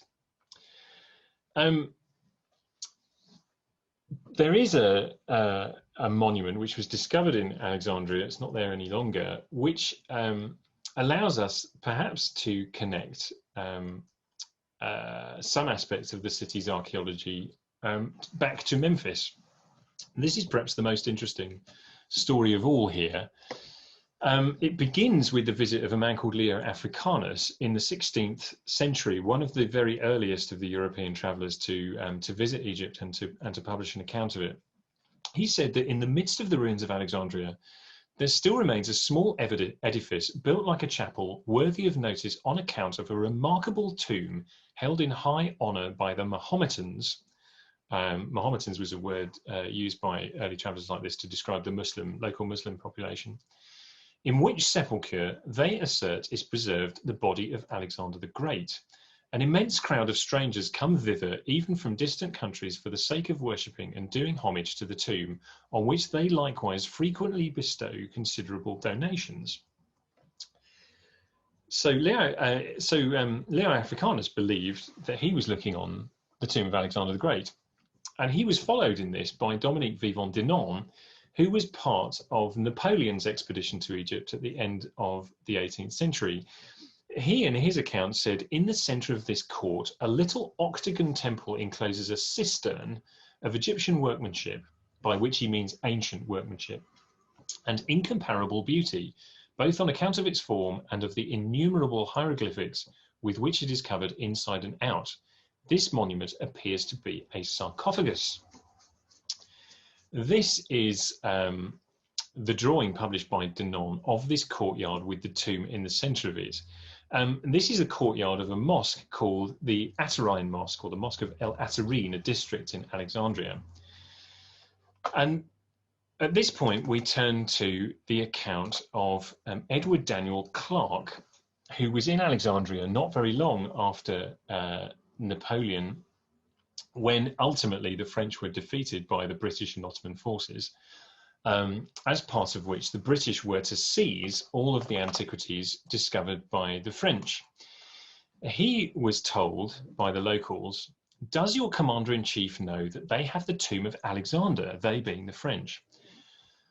Daniel Clarke says, "We desired them to describe it, upon which they said it was a beautiful green stone taken from the Mosque of St. Athanasius," that's the Atari Mosque, "which, among the inhabitants, had always borne that appellation." They then related the measures used by the French, the extraordinary care they had observed to prevent any intelligence of it, the indignation shewn by the Mahometans at its removal. They all agreed in one uniform tradition, namely, its being the tomb of Iskander, Alexander, the founder of the city of Alexandria. We were then told it was in the hold of an hospital ship in the inner harbour, and being provided with a boat, we there found it, half filled with filth and covered with the rags of sick people on board. So it seems that not only had Denon and presumably others of the French expedition seen this sarcophagus in the courtyard of the Atari Mosque, they had then squirreled it away to a boat with the intention of transporting what they believed to be the tomb of Alexander the Great back to France for the national collection. So Edward Daniel Clarke, this is the scene he discovers, and of course he wants to take this for himself. This is the Mosque of El Atarin, St. Athanasius itself, as it appears today, or as it appeared a year or so ago. It was extensively rebuilt in the 19th century, with the result that the courtyard that Denon saw no longer exists. And in any case, of course, the sarcophagus had left by that time. Thanks to Edward Daniel Clarke seizing it from the French, it eventually made its way into the British Museum, and you can go and see this sarcophagus now in the sculpture gallery on the ground floor in the museum. Of course, it had the repute of being the tomb of Alexander the Great, but what Denon and Edward Daniel Clarke couldn't have known was what it really was, because they couldn't read hieroglyphs at this point.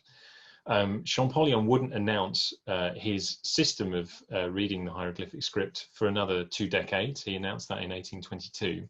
Once he did, and once it became possible for scholars to read the inscriptions, they discovered that this was in fact the sarcophagus of Nectanebo II. And this is significant because Nectanebo II is the last ruler of the 30th dynasty, the last Egyptian to rule the country before Alexander's arrival.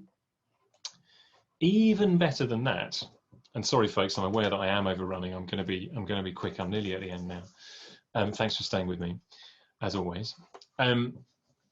In fact, there's more of a connection between Nectanebo II and Alexander than we might imagine. And this is articulated in this Alexander romance, which begins thus. In our opinion, Alexander, the king of the Macedonians, was the best and most noble of men. We are going now to speak of the deeds of Alexander, of the virtues of his body and his spirit, of his good fortune in action and his bravery, and we will begin with his family and his paternity. Many say that he was the son of King Philip, but they are deceivers. This is untrue. He was not Philip's son, but the wisest of the Egyptians say he was the son of Nectanebo after the latter had fallen from his royal state. So, interestingly, contrary to what I told you at the start of the talk, according to the Alexander romance, Alexander the Great's father was not Philip of Macedon, but Nectanebo II, the man whose sarcophagus turned up in Alexandria with the legend that it was the tomb of Alexander the Great himself. The romance goes on. This Nectanebo was skilled in the art of magic and by its use overcame all peoples. What happens is that the Alexander romance tells us that contrary to Manetho, rather than being chased out of Egypt by the Persians and ultimately arriving in Kush to the south, Nectanebo realized that the Persians were going to take over and instead fled to Macedon. And he stayed at Macedon in disguise, gaining for himself a reputation as a magician. And eventually he came to meet Philip of Macedon's wife, Olympias. And he says to her when they meet, I, as an Egyptian prophet, can help you to avoid rejection by Philip. This was something Olympias was worried about by this point. How can you do that? She asked. He replied, you must have intercourse with an incarnate God. Of course. Become pregnant by him and bear his son and bring him up. He will be your avenger for the wrongs Philip has done you. Who is the god? Asked Olympias. Ammon of Libya, he replied. Then Olympias asked him, what form does this god take? And Nectanebo, the magician, tells her that he is a man of middle age, replied the prophet, with hair and beard of gold and horns growing from his forehead, these also made of gold. You must make yourself ready for him as befits a queen. This very day you will see this god come to you in a dream. So, of course, what happens next is that Nectanebo convinces her that he himself is the god Ammon. They lie down together, to put it delicately, and they have a child who grows up, of course, to be Alexander the Great. So, at least according to the Alexander romance, Nectanebo II was Alexander's father. Now, this was very convenient for somebody like Ptolemy, who was trying to establish himself as a ruler of a new Egypt, just buried Alexander, who it turns out is the son of the last native Egyptian ruler. So suddenly there's a really nice, coherent narrative to all of this.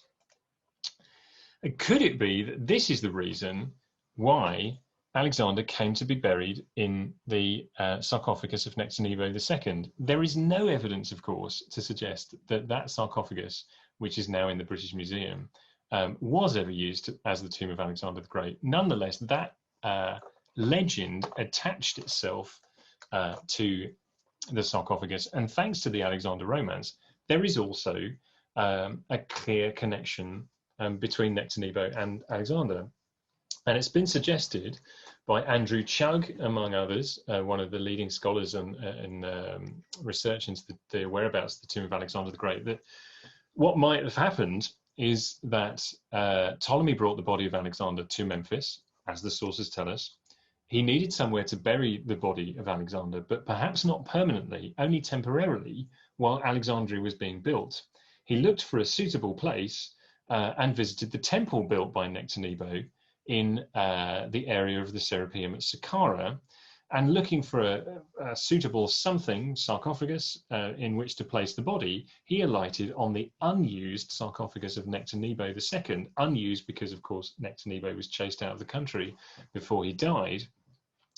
And then, subsequently, somebody created the Alexander romance, a fiction, to connect Nectanebo to Alexander, perhaps for this very reason, that Ptolemy wished to make an association. Alexander's body then transfers to Alexandria in this sarcophagus, and thus the sarcophagus of Nectanebo II ends up in Alexandria, ultimately attaching to this legend. We have no way of proving that, but it's a great story.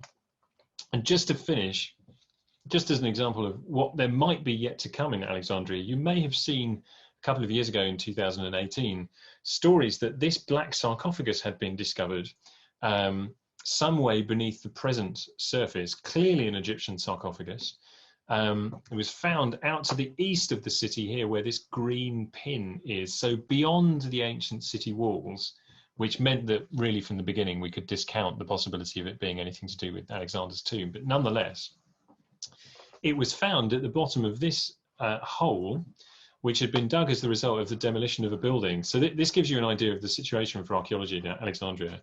It's incredibly densely built over. There's almost certainly an awful lot of archaeology still underneath the modern city, but getting at it is going to be extremely difficult with all these huge buildings around. It was found with badly damaged but non-Egyptian Hellenistic looking head. And as I mentioned, sorry, I just put these two maps up here just to demonstrate this is where it was found, really beyond the ancient city walls. There's no question on the basis of the lid in particular that this is a sarcophagus of the right period, the era of the sort of 30th dynasty or into the early Ptolemaic, of the time when Alexander's body was brought to Egypt. It's very much in keeping with sarcophagi like this one in New York. This is another one in New York. This one, which is in Berlin. Unfortunately, it's uninscribed, so we can't say for certain who might have been buried in here. In any case, there was a lot of publicity around the time when the sarcophagus was opened, but sadly, it turned out to be full of the remains of 3 individuals, but also an awful lot of sewage, unfortunately. So horrible process of removing this material, but also very little that could be salvaged to tell us anything about who was buried inside. In any case, as I mentioned, not much reason to connect it to Alexander the Great. But these little plaques were found in there, which at least connect us to the right sort of period, Ptolemaic and Roman. One of them with this rather nice coiled serpent image. It's an agatodaimon, which is a sort of patron demon or deity of the city. Our great hope, perhaps, is that these excavations, which were reported in the last year or so, directed by Calliope Limnaeos Papacosta, of the Hellenic Research Institute of Alexandrian Civilization, might yield results. They're being undertaken in the Shalalat Gardens, which are here on the map. The gardens have the advantage of not having any enormous buildings over the top of them, so digging can proceed in this relatively small area here. The other thing is, you'll notice that it's not very far removed from the line of what we think was the ancient east-west street, and it's roughly on a line with the Lochias Peninsula as well, which is where we believe these two streets intersected, that being the very center of the city, the sort of area where we think the tomb may have been. So she might just strike lucky and find that tomb. That's certainly the excavation to keep your eyes on. For now, if you want to find the tomb, your best hope is to get the video game Assassin's Creed Origins, which I did the other day. I'm not a gamer, but there's a really brilliant reconstruction of Alexandria which you can explore. And I found myself the other day walking down a staircase and stumbling upon their reconstruction of the tomb, which includes this glass or crystal sarcophagus decorated by the game's designers with the cartouches of Alexander. Of course, again, this is based on the best evidence we have, which is not very much. Nobody's saying that this is what the tomb would have looked like, but for me at least, it's a very atmospheric way of imagining what it might have been like. So I recommend that game to any of you who have the facility to play it. So thank you again for sticking with me. Sorry to have overrun to the extent that I did. I can't let you go without plugging books as usual. The story of the tomb of Alexander the Great, which this talk is based on, is the 6th chapter of my Lost Tombs book. And there's a lot about some of the early travelers to Alexandria and what Alexandria was like before it turned into the modern metropolis of 5 million people that it is today in my next book, Egyptologist Notebooks, which is out later this year. So just to conclude, thank you very much again for coming. Thanks for sticking with me.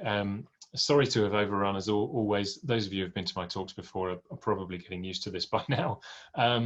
If you've got questions, I hope perhaps you might have, do put them into the Q&A box. I'll deal with those if I can, and otherwise do post comments, etc. into the chat. I'm going to stay online for as long as it takes to get through the questions, if I can, perhaps 15-20 minutes or so, if it needs that long.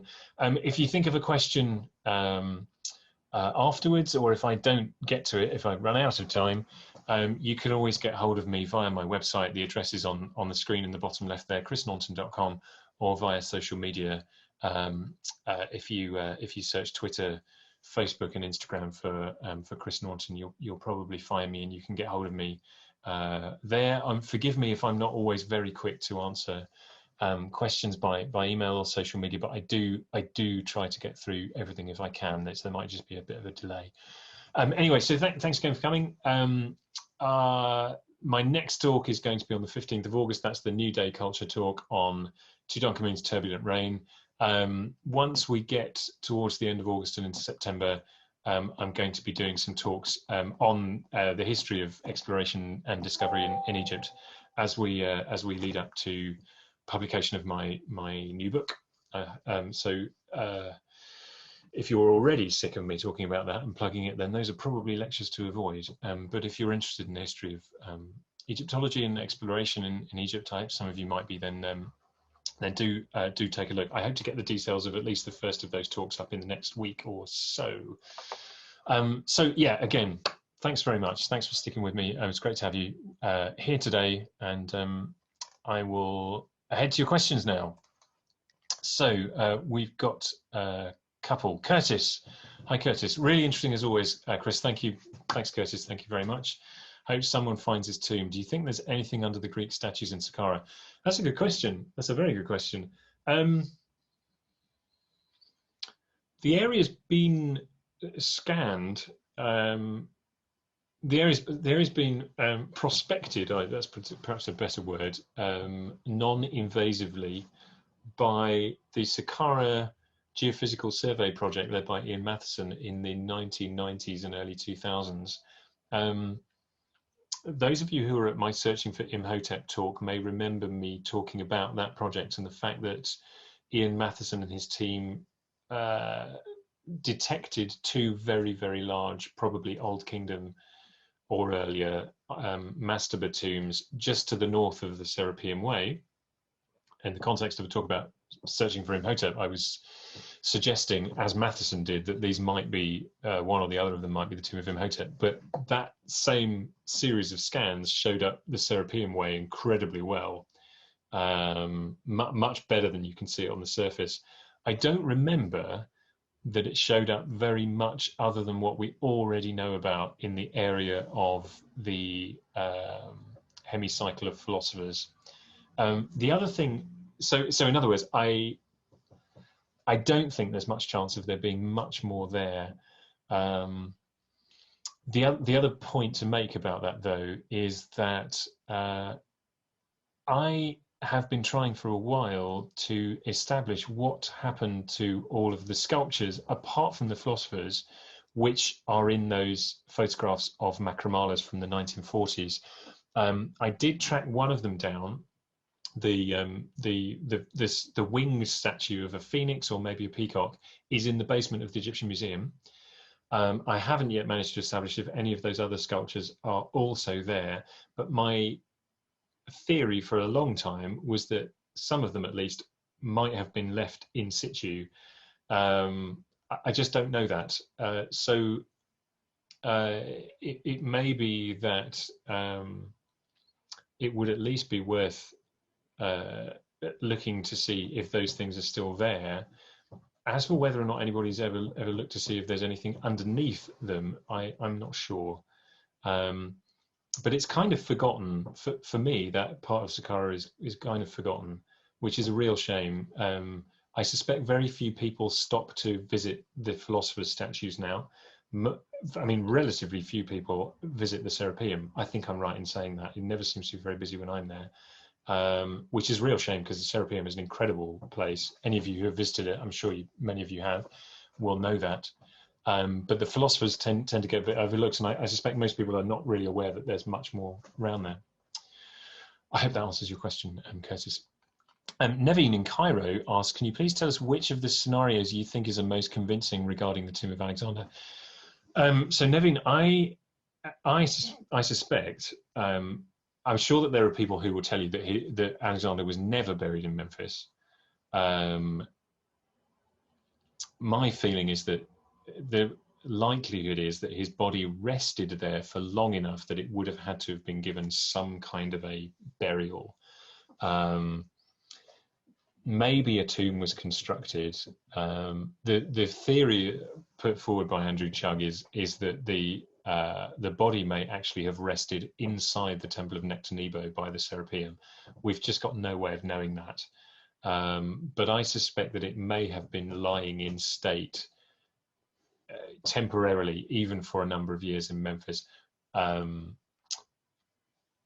before being transferred to Alexandria.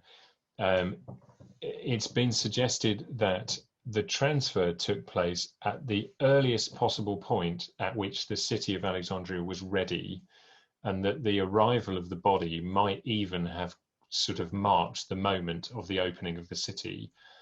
In that case, there's no way that could have happened as late as the time of Ptolemy IV, who we are told built the Sema, the mausoleum for the Ptolemies, as well as Alexander. So this is why I think, you know, there were three burials. I think Memphis temporarily, Alexandria, I think, was the site of a dedicated tomb for Alexander until the time of Ptolemy IV, when the body was either it was moved to the new Sema, or the Sema was built around the original tomb. We just don't really have the evidence to say that at the moment. I think the likelihood is that both if there were two tombs or just one that was expanded, the likelihood is, as Strabo tells us, that tomb was in the center of the city, along the shoreline, or not too far in from the coast, in the region of all of those other monumental royal buildings.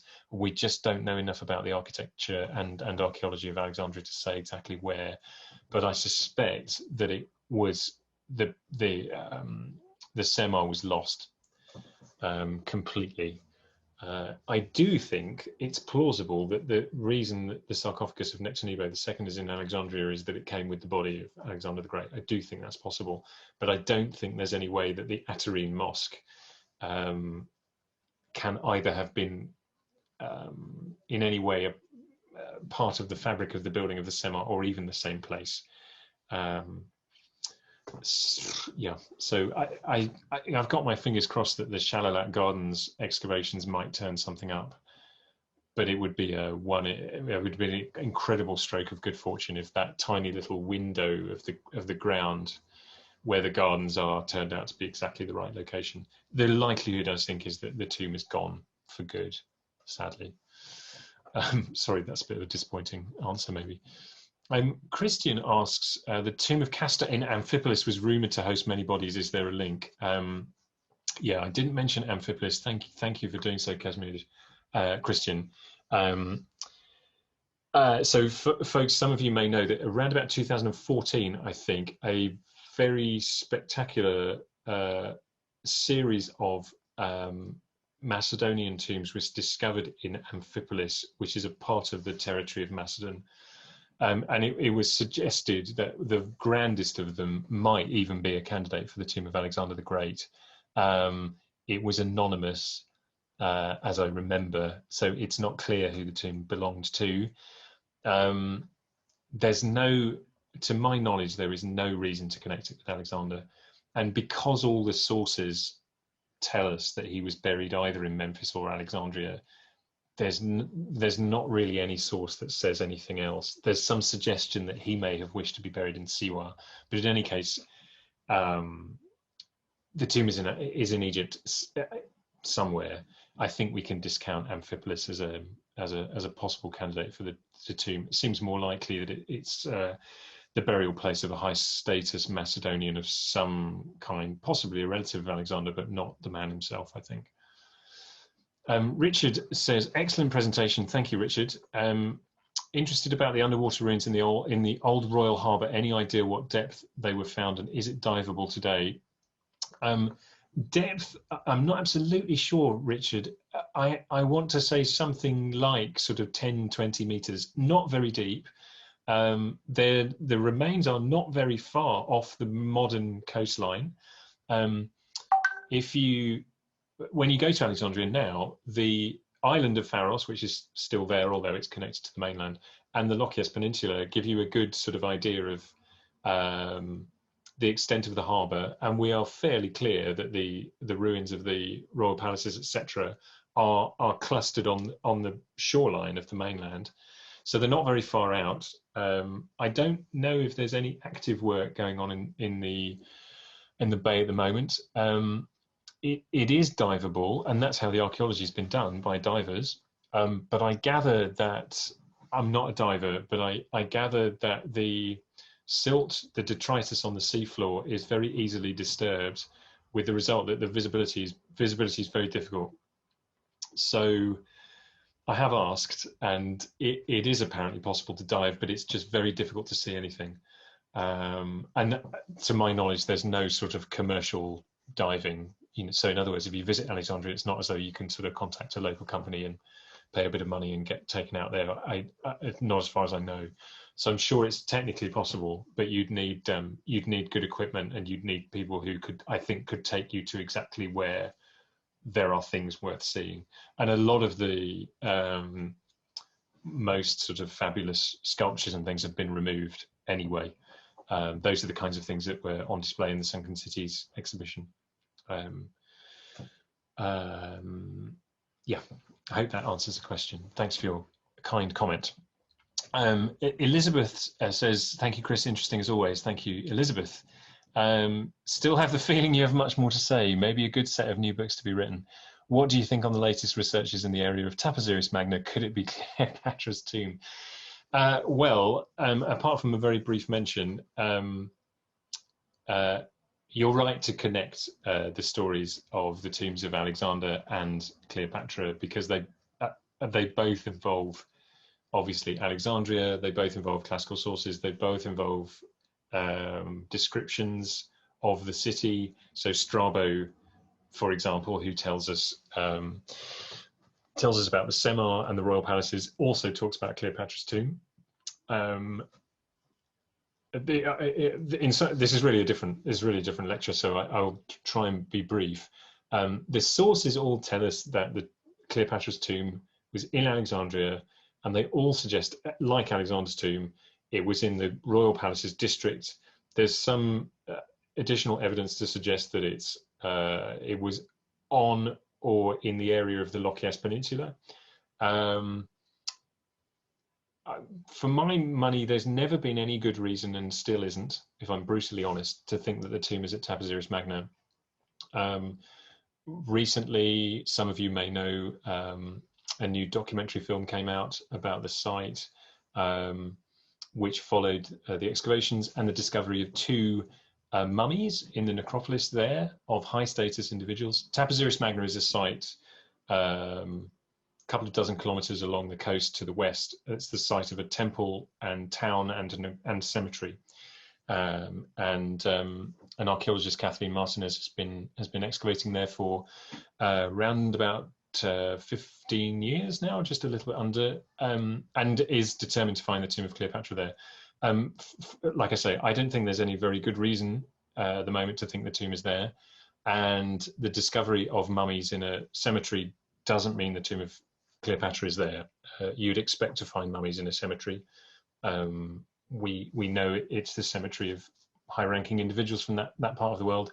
I'm not saying the tomb of Cleopatra is definitely not there, but all the evidence we have suggests that it was in Alexandria, and that's where she was buried. So for my money, again, sadly, I suspect it was in the area that was affected by the tidal wave and the flooding, and it's probably not very far away from the tomb of Alexander. It was certainly a separate tomb, according to the sources. So it's another part of the story of the archaeology of Alexandria and what we might find in future. So yes, I hope that's an answer. Lisa asks, do you think Ptolemy I would have been buried very near Alexander's tomb? That's a really good question, Lisa. Thank you. And you point out quite rightly that I didn't address the issue of where the Ptolemies prior to Ptolemy IV had been buried before the construction of the Sema. The truth is we've got just about no evidence for where that would have been. But I think just on the basis of deduction, or the likelihood is that Ptolemy would have been buried close to Alexander. Yes, he built his whole case for being pharaoh of Egypt around his being responsible for the burial of the body of Alexander. It seems most likely that it was during Ptolemy I's reign that Alexandria was built, and into the reign of his son and successor Ptolemy II. The most famous, most celebrated parts of the city of Alexandria, probably the Lighthouse, certainly the Museum, the library, were built either in the reign of Ptolemy I or II, and the tomb of Alexander has to be a part of that. I think you're absolutely right. The likelihood is that the tomb of Ptolemy I and the II and the III and other members of the royal family, up until the time the Sema was built under Ptolemy IV, would all have been in the same area. But we've got, to my knowledge, nothing at all other than that sort of fairly sensible assumption to go on. So really good question, and I'm sorry I got sort of no answer at all, really. But very, very good to point out that, yeah, you're right. It's not only that we don't have the tomb of Alexander the Great or Cleopatra, but almost all the royals in between. Almost, we've got almost no knowledge of their the whereabouts of their burials either. So there's lots to discover. Thank you all for your questions. I'm just going to have a look at the chat, just in case there's anything more to say there. Thanks again, everybody, for coming. Thanks for some great questions, everybody. And thank you for your nice comments, which I'm seeing in the chat here. Thank you very much. Natalia, hi Nat, thanks again for coming, asks, Chris, will the 15th of August lecture be longer than the first one? No, I think I'm being ordered to keep to an hour, Nat, this is Tutankhamun's Turbulent Reign. Yes, I think I'm being told to keep to an hour. I was under instructions to keep to an hour for Tutankhamun's Journey to the Afterlife, Causing His Name to Live, and I only overran by a couple of minutes. But yes, I think it'll be an hour-ish. I know that one starts at a fairly late time for those of us in the UK and other parts of Europe and places further to the east. The start time, I think, is based on an audience in on the east coast of America. So I'm not sure if that's why you're asking or not, but yeah, I should be trying to keep to an hour. Wish me luck.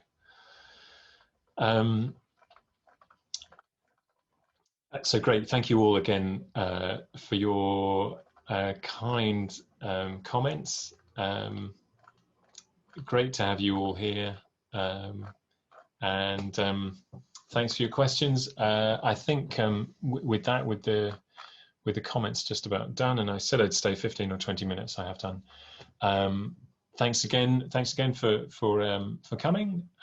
Thanks for registering, paying your fees. I'm really grateful to you for that.